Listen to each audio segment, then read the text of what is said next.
Those work.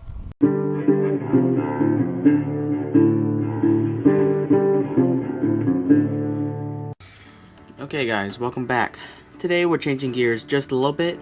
We're starting, this is going to be probably a multi-part series that I'm doing on shotgun shells, slugs more specifically for my rifled barrel.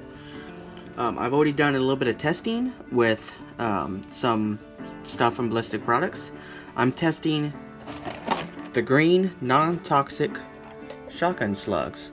These are a full bore copper jacket aluminum core shotgun slug that are made to engage the rifling in a full rifled barrel without the use of a sabot. And you see these things are actually massive, good sized slugs. The only thing that I'm not liking about these so far is they are light. These ring in at only about 375 grains, which is about average for a sabot slug or a sabot round that is commercial. I think Remington Acutips are about the same weight, so a little on the light size considering their size compared to regular shotgun slugs. The advantage you get with that is you can get higher speeds out of these, and possibly a higher range out of these. So I'm loading these up, trying to get them to be a kind of a hog killer or a deer slayer at about, I want to get about 150 yards out of these. They'll always be used much shorter than that, usually probably around 75 yards. But if I can get some good smack energy with these at 75 or at 150 yards, then I know I'll be fine at 75 yards. The testing I did over the weekend was some light loaded ones. I think I used about 16 grains. If there's enough interest in these, I'll go ahead and I'll do a reloading video showing these, how I loaded these up. Just for a size comparison, this is the ball out of a 45 ACP. And there's that thing. That thing's massive. Now, something cool is I've already talked to Jeff from Top Later Mouse, and I'm gonna send some of these out for him to test. Also some other things for him to check out. So stay tuned for that. That's gonna be on his channel eventually, whenever he gets around to them. And I am gonna do some other stuff with these. I am gonna take one of these and I'm gonna use it as a cast, and I am going to make some out of solid lead. I might cast some out of solid brass, and maybe some composites of some kind, just mix it up a little bit, see if I can get some speeds and a lot heavier hit. I think one of these out of brass is going to be awesome, going to be an awesome penetrator, but it's definitely not going to be a range load. It'll probably be that 75 yard max, but it should be one heck of a smacker. The footage that I did for my testing is just some 30 yard shots at still. I was actually surprised these were pretty accurate from my first testing. I didn't do any impacts, just shooting. The main goal for the original test that I did over the weekend was just to make sure that my barrel can handle these. On the website for these, they actually recommend that you take your barrel to a gunsmith to see if your barrel can actually handle a full bore slug like these. So I wanted to load these really light and shoot a couple off to make sure the barrel was going to handle it. Good news, barrel handled it great, so I can proceed with kind of heating these up a little bit, which I already did with these two here that I bumped up in powder charge. This one here actually was in my bag, but because of the way I loaded it, I thought it was an empty case that I already shot, and I never got to test it. I wanted to catch one of these, but the one that I thought I had left to test had a bad primer. So basically, I never got to catch one. So being the next range test, I'll be shooting this one, which is the light charge, see if I can catch that. But basically, how I loaded these is just a about 16 grains of 700X, a couple of a gas seal, a couple felt wads, and then the shell on top.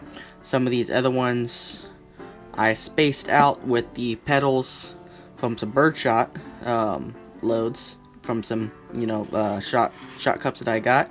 They actually fit in perfectly, and they wedged the shell in and spaced them perfectly. I did some multiple testing as far as the depths that I set these.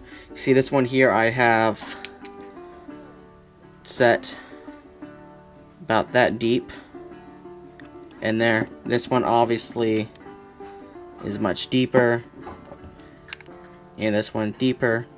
So I was testing to see if that affected the accuracy or how they fired any.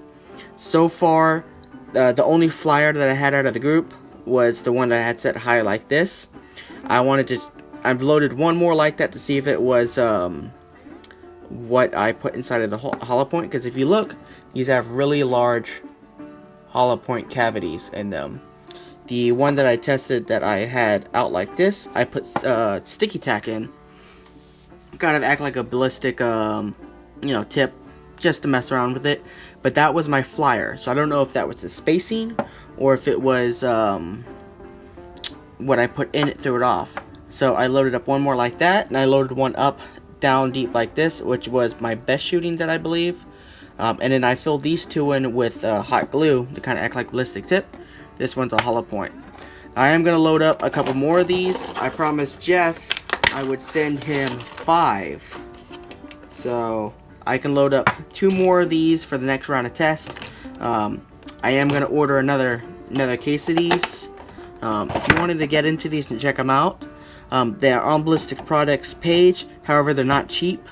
They are man, they're $32 before tax for a box of 15. They're not cheap. Not by no means.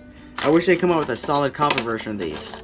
Now, something interesting to state that's cool about these, thing I love about these large shotgun slugs. If it wasn't for an exemption by the ATF, these would be illegal. That's because the ATF rule for destructive devices includes any rifle with a bore larger than 50 caliber. However, shotgun slugs have a exemption to that because of sporting purposes. So, kind of cool little fact there. If I had made this here, and then I took a action off of any other rifle, or made any other rifle that wasn't classified as shotgun and shot this, it would be illegal. So that's neat. You see, I also load these up in full brass shotgun shells. I got these from Midway USA. I've got about 25 of them. I bought them a couple years ago, and these are what I load up all my custom loads in, because they use large pistol primers, which are pretty cheap. You can get them just about anywhere, and you load them up pretty easily. I use an antique primer press for loading my primers, and that's easy how you put that. You just put your shotgun shell in and press your primer in like that. To get these spent primers out, I have to use a small mallet and a punch, which isn't the best way. My lead load all 2 does have a primer punch, but it's set for shotgun primers. So I don't know if there's a smaller primer needle I can get to put in that. I'm gonna have to look into that to see, because all my custom loads that I do put primers in is always in these brass shells. Anyway, so I'm gonna cut over to the shooting footage, and you're gonna see just me shooting these, and you're gonna hear me smacking the steel plate in the background, and then you hear the one flyer. Now, as I said, it's going to be part 1 in a multi-part series. The next part is going to be testing these hot loads, and they've got 3 or 4 more grains more powder. I'm going to get a lot higher velocity, a lot more recoil out of those. These first light ones had about birdshot level of recoil, but they are shooting birdshot level powder with a load that's lighter than most birdshot loads. So the recoil was pretty light with these, and my math's right, they were still getting probably about the 1300 foot per second range, somewhere in there. So this load right here would probably be actually pretty good if you're doing 75 yards for somebody who's recoil sensitive. They shoot lighter than birdshot, lighter than other slugs, and actually they should develop good energy. You know, I tell you what, let me do some math right now, and I'll calculate how much energy that these are making at 1,300 feet per second. And I'm calculating 1,300 feet per second by using Lee Lodall's powder weight chart. Normally they remove a 3/4 ounce load. Actually, let me see, is it a 3/4 ounce load? Let me see here. I have the chart right here. They move a 1 ounce load at 12 or 1,300, mid 1,200 feet per second with the same powder charge. However, these are a little bit lighter, so that's why I'm getting that 1,300 feet per second at, kind of ballparking.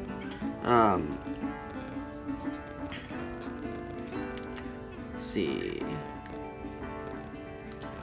So let me calculate this right now. I'm using Hornady's ballistic calculator. So velocity 1,300, weight 375. Calculate.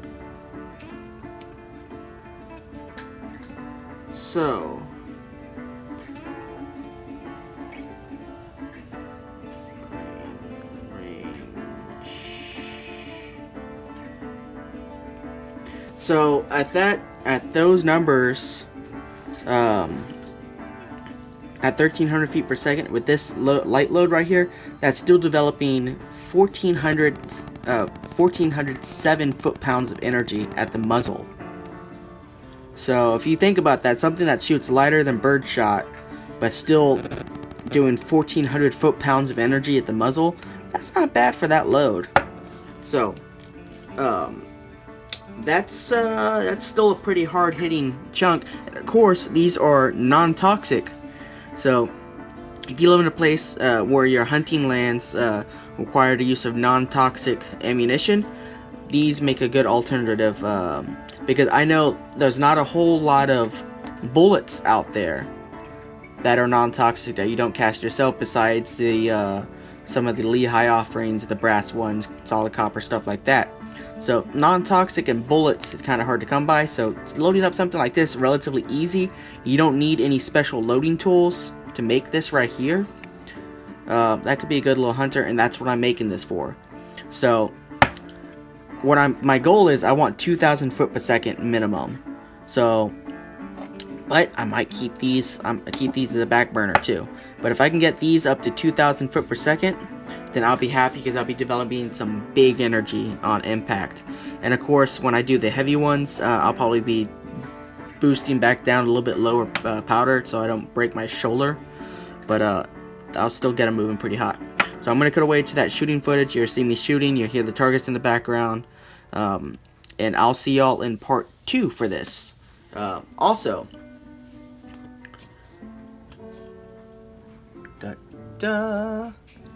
it is done.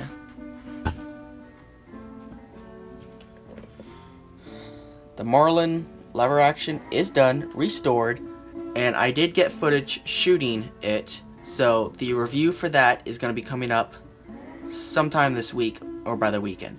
So y'all stay tuned for that. Y'all have a good one.